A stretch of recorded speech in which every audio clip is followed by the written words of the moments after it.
We continue chapter 10, Ancient Biographia.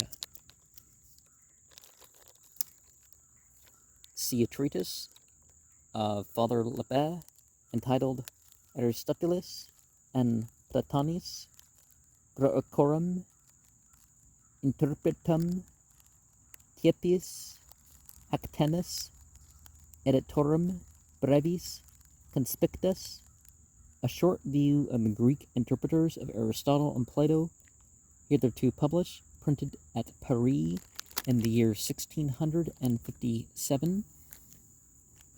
In 4.2, Mr. Teissier names 4 authors who have composed the life of Aristotle: Ammonius, Guerini of Verona, John James Bueras, and Leonard Aretine. He forgot Jerome Gemusacus, physician and professor of philosophy at Basel, author of a book, De Vita Aristotelis et Adjus Operum Censura, the life of Aristotle, and a critic on his works. Artemidorus of Ephesus, the somnambulist or dreamer. Artemidorus, who wrote so largely upon dreams, was a native of Ephesus. He lived under Antonius Pius. As he informs us himself, where he says he knew an athlete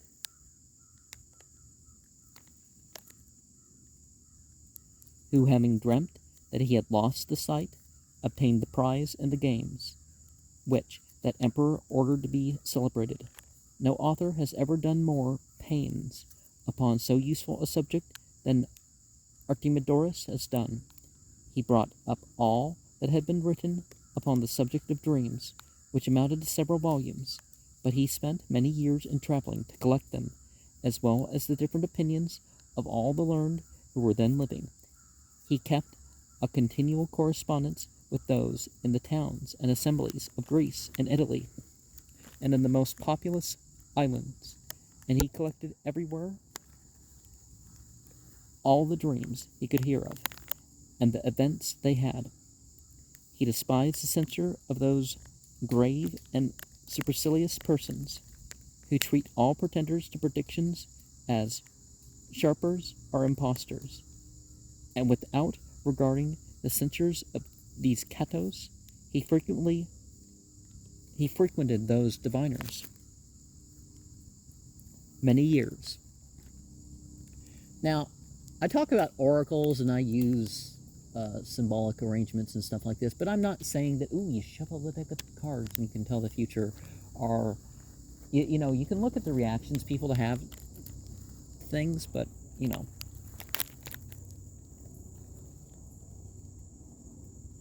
In a word, he devoted all his time and thoughts to the science of dreams. He thought that his great labor in making so many collections and so on had enabled him to warrant his interpretations by reason and experience, but unfortunately he never fixed upon the most trifling and frivolous subjects, such as almost everyone is dreaming of. There is no dream which Artemidorus has explained, but will bear a quite different interpretation, with the same probability and with at least as natural resemblances as those on which that interpreter proceeds. I say nothing of the injury done to intelligences, to whose direction we must necessarily impute our dreams if we expect to find in any of them any presage of futurity. I found in Artemidorus some of the most trifling incidents in dreams noted by him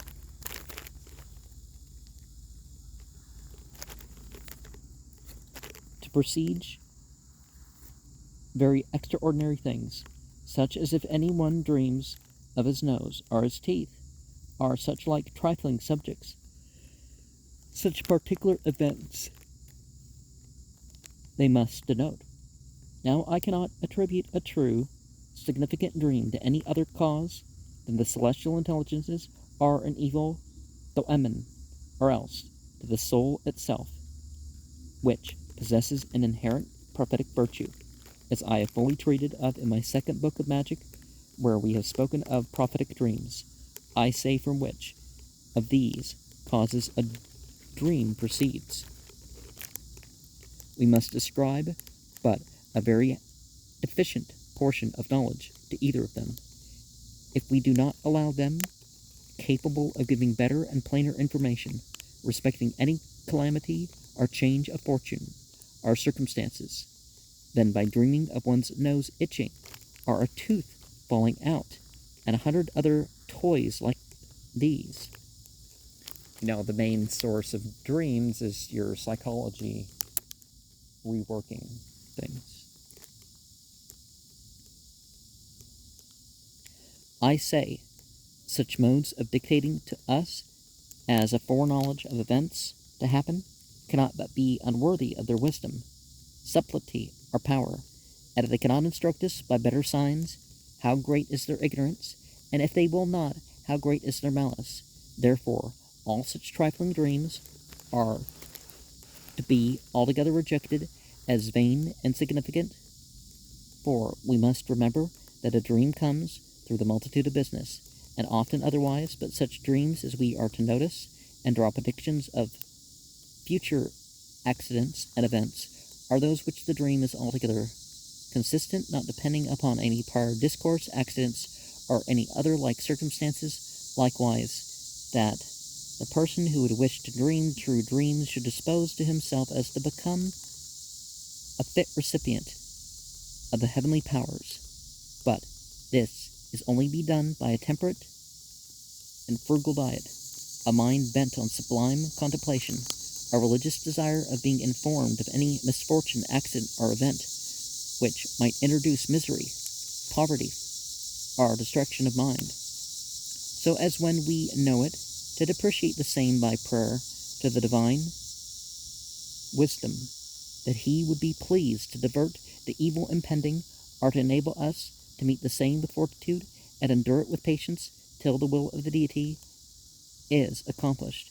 These are the things which we ought to be desirous to receive information of, by dream, vision, or the like, and of which many are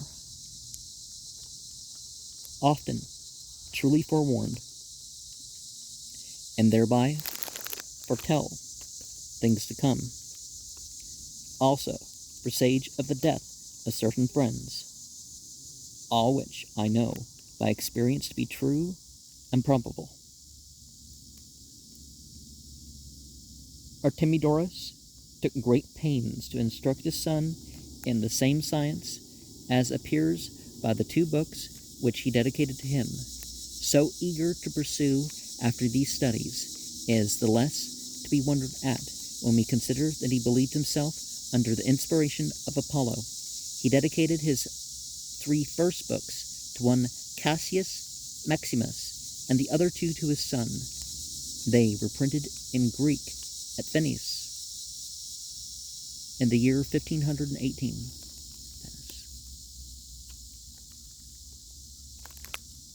In the year 1603, Regaltius published them at Paris in Greek and Latin, with notes. The Latin translation he made use of was the published by John Cornarius at Basel in the year 1539. Artemidorus wrote a treatise of augury and another upon chiromancy, but we have no remains of them. Tertullian has not taken notice of him in that passage where he quotes several Anerocritic authors, but Lucian does not forget him, though he names but 2 writers of this class, Babylonians, Under this article of Babylonians, I shall give the reader a general sketch of the antiquity of occult learning among the Chaldeans of Babylon.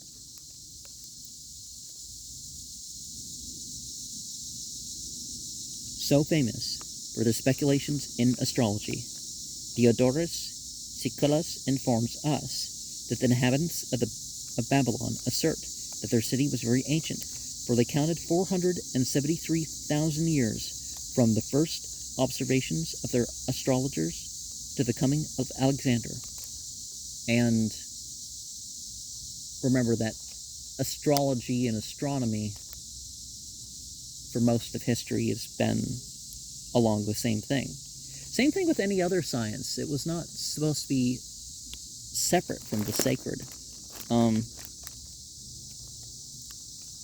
Others say that the Babylonians boasted of having preserved in their archives the observations which their astrologers had made on nativities for the space of 470,000 years. From hence I ought to correct a passage of Pliny, which some authors make use of improperly, either to confute the antiquity of Babylon or for other purposes. Aristotle knew, without a doubt, that the Babylonians boasted of having a series of astronomical observations comprehended a prodigious number of centuries. He was desirous to inform himself of the truth of this by means of Callisthenes, who was in Alexander's retinue, but found a great mistake in the account. For it is pretended that Callisthenes assured him that the astronomical observations he had seen in Babylon comprehended no more than 1903 years. Simplicius reports this, and borrows it from Porphyry. If Callisthenes had computed right, it must be agreed that after the deluge, men made very great haste to become astrologers. For according to the Hebrew Bible, there is but 2,000 years to be found from the flood to the death of Alexander. A lot of world flood myths, we know that no ice age ever did that, but among the Babylonians, there were celestial observations, coastal floods, but there were celestial observations for 470,000 years, inscribed on pillars, or tables, or bricks. Barocius and Chritodemus, who make the very least of it, say 490 years.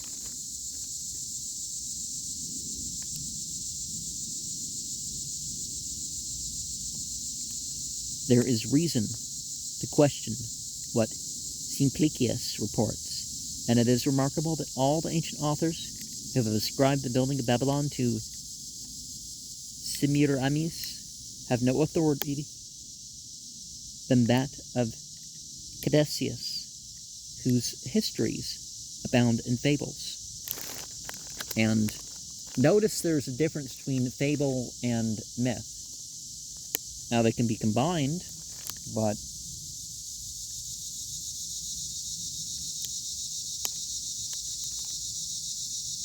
and therefore we see that Barocius blames the Greek writers for affirming that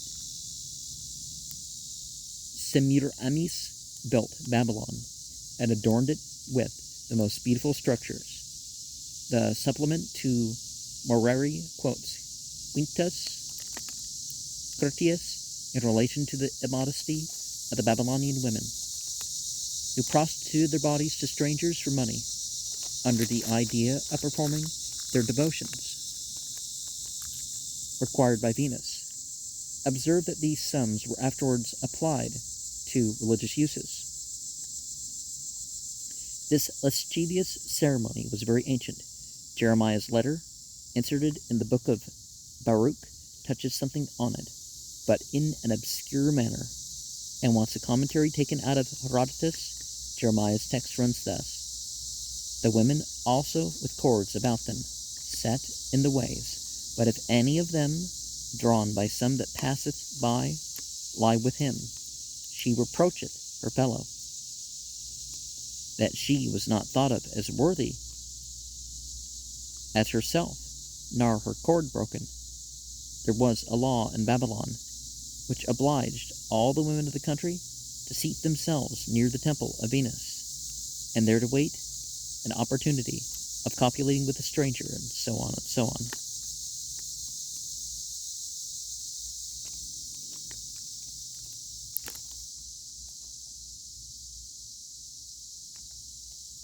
Henry Cornelius Agrippa, knight, doctor of both laws, counselor to Charles V, Emperor of Germany.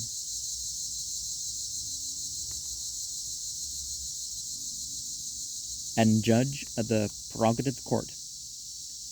Henry Cornelius Agrippa, a very learned man and a magician, flourished in the 16th century of the Common Era.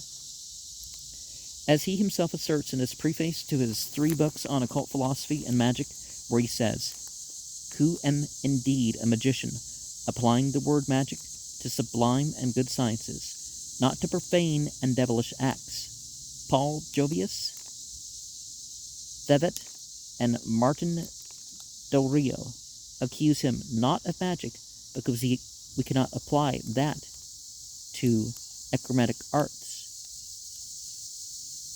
but the black art. But we shall show in some of the following notes their grounds on which this accusation of Agrippa is founded, and examine how far their information will justify their calumny against this author.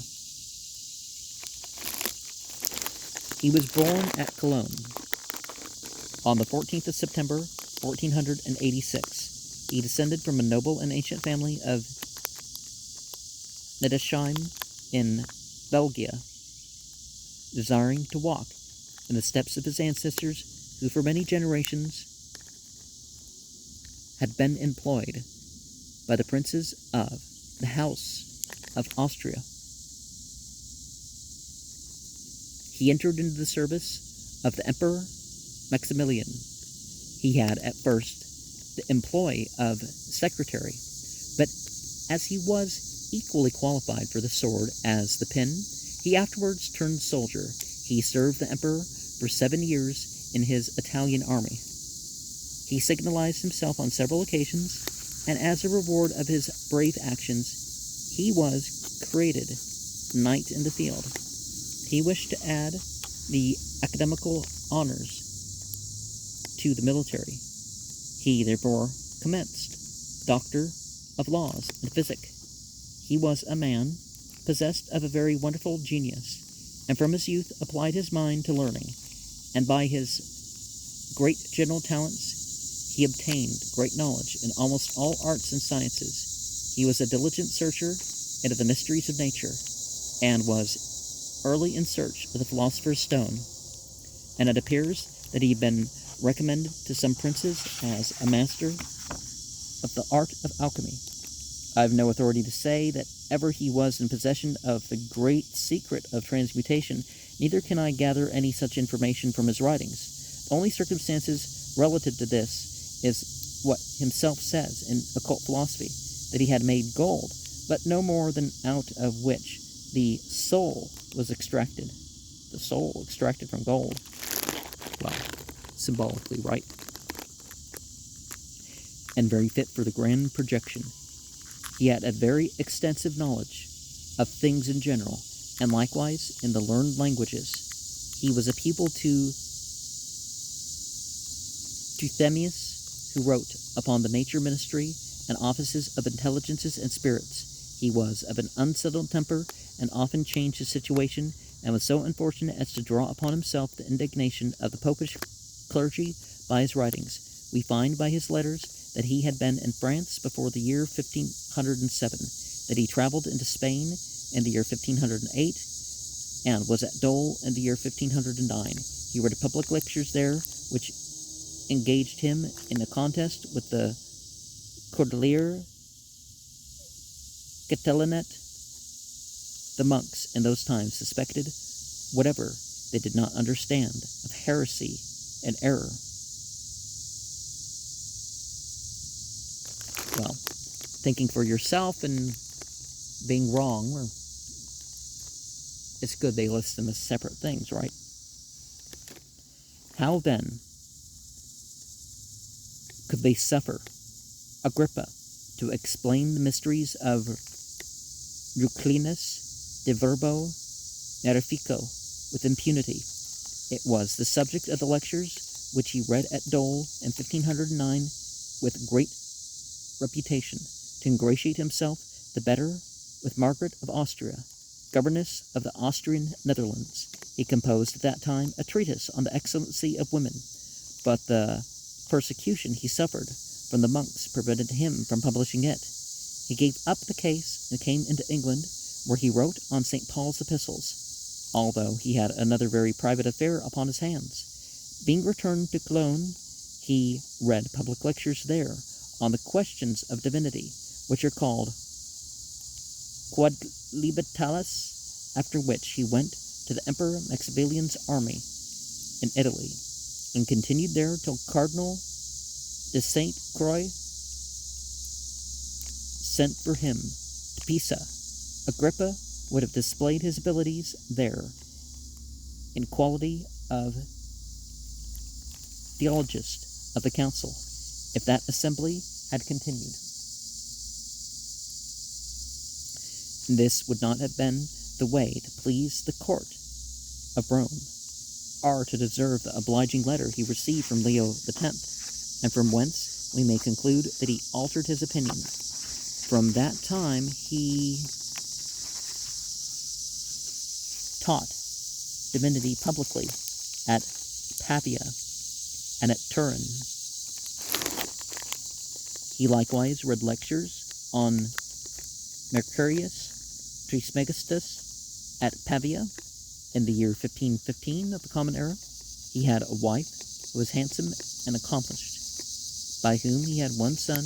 He lost her in 1521. He married again an accomplished lady at Geneva in the year 1522, of whom he gives a very good character. By this wife he had 3 children, 2 sons and 1 daughter, who died. It appears by the second book of his letters that his friends, endeavoring in several places to procure him some honorable settlement, either at Grenoble, Geneva, Avignon, or Metz, he preferred the post which is offered him in this last city. I find that in the year 1518 he was chosen by the lords of Metz to be their advocate, syndy, and orator. The persecutions which the monks had raised against him, as well on account of his having refuted the common opinion concerning the 3 husbands of Saint Anne,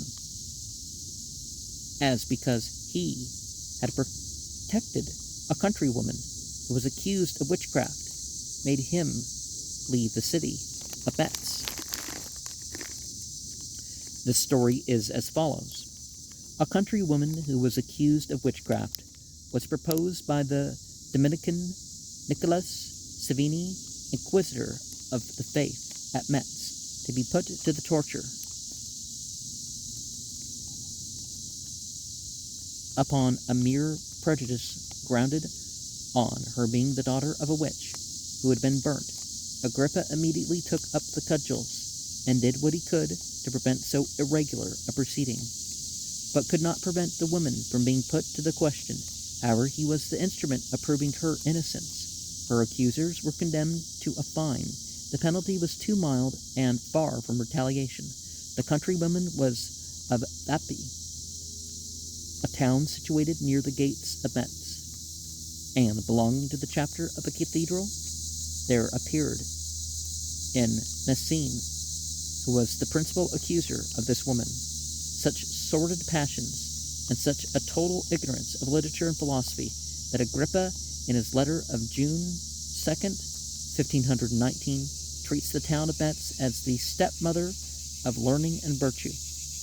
This satirical reflection of Agrippa's might give rise to the proverb, Metz, the covetous and stepmother of arts and sciences. What induced him to treat of the monogamy of St. Anne was his seeing that James Faber Stephanonis, his friend, was pulled to pieces by the preachers of Metz for having maintained that opinion.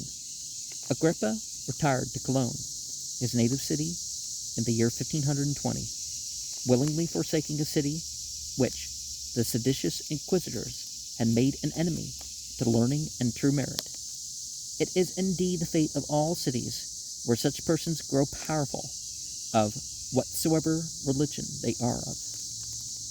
He again left his own city in the year 1521 of the Common Era, and went to Geneva, but his fortunes did not much improve there, for he complained that he was not rich enough to make a journey to Cambrai to solicit the pension which he was led to expect from the Duke of Savoy.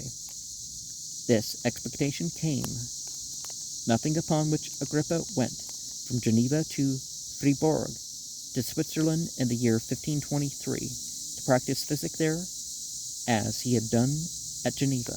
The year following, he went to Lyons and obtained a pension from Francis I. He was in the service of that prince's mother in quality of her physician, but made no great improvement of his fortune there. Neither did his fellow, that princess, when she departed from Lyons in the month of August, 1525, to conduct her daughter to the frontiers of Spain.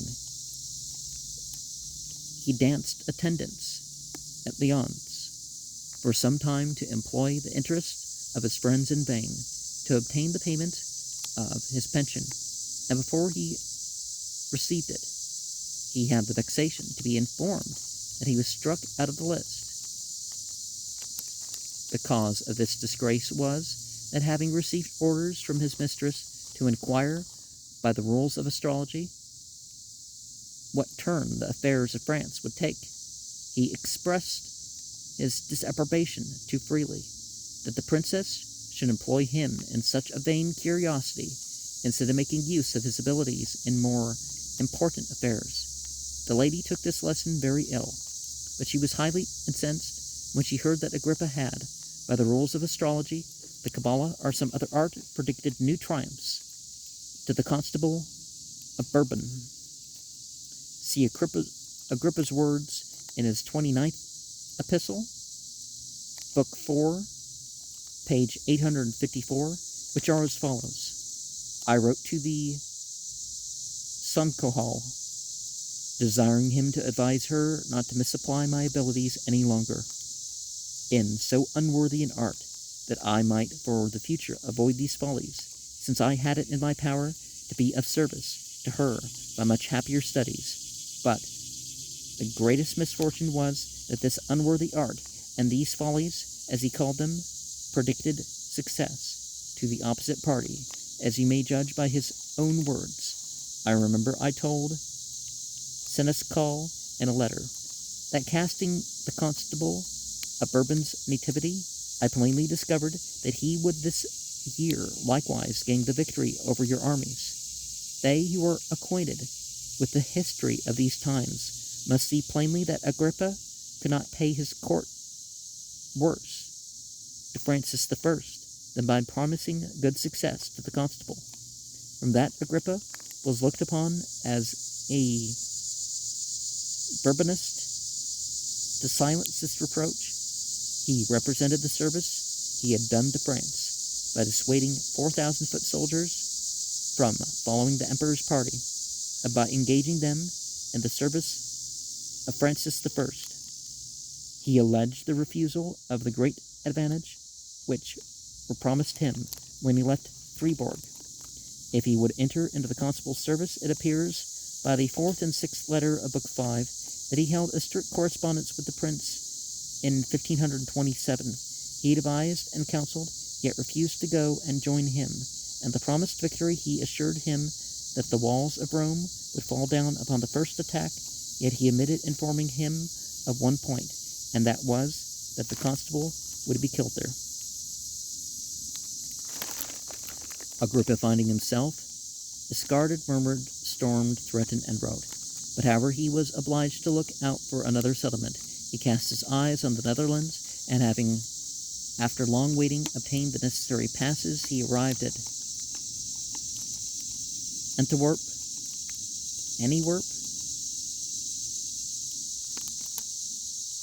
Antwerp, I guess, is the letters there. In the month of July, 1528. One of the causes of these delays was the rough proceeding of the Duke of Vendôme, who, instead of signing the pass for Agrippa, tore it up, saying he would not sign any passport for a conjurer. In the year 1529, the King of England sent Agrippa a kind invitation to come into his territories, and at the same time he was invited by the Emperor's Chancellor, by an Italian Marquise, and by Margaret of Austria, governess of the Netherlands. Now, what do you call the communion of saints?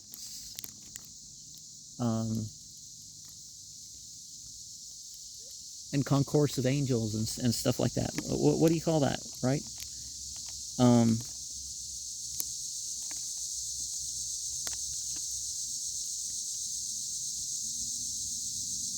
In the year 1529, the King of England sent Agrippa a kind invitation to come into his territories, and at the same time he was invited by the Emperor's Chancellor, by an Italian Marquise, and by Margaret of Austria, governess of the Netherlands. He accepted the offers of the latter, and was made historiographer to the Emperor. A post procured him by that princess.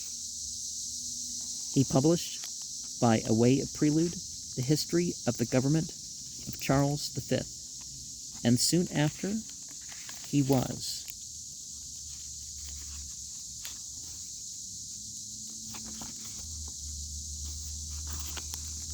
obliged to compose that princess's funeral oration, whose death was in some manner of life of our Agrippa. For she had been strangely prejudiced against him. The same ill office was done him with his imperial majesty. His